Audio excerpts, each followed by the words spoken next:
A reading from the book of Ezra, chapter 1, verses 1 to 6.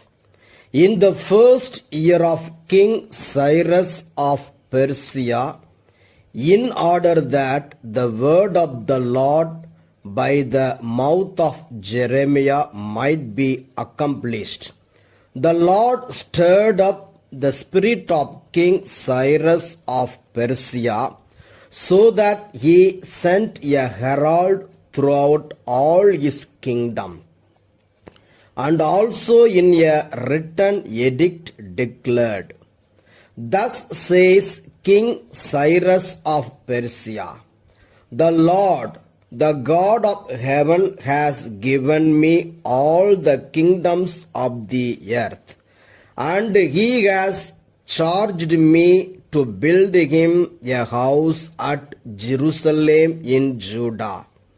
Any of those among you who are of his people, may their God be with them, are now permitted to go up to Jerusalem in Judah and rebuild the house of the Lord, the God of Israel.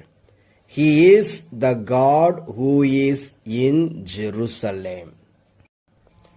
The heads of the families of Judah and Benjamin, and the priests and the Levites, everyone whose spirit God had stirred, got ready to go up and rebuild the house of the Lord in Jerusalem.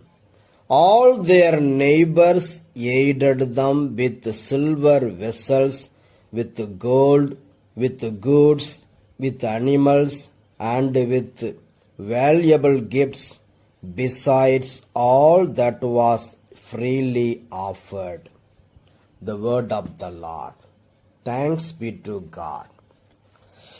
Gospel of Luke chapter 8 verses 16 to 18.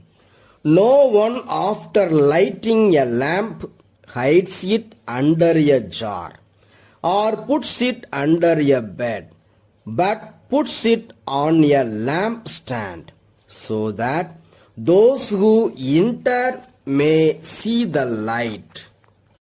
For nothing is hidden that will not be disclosed, nor is anything secret that will not become known and come to light.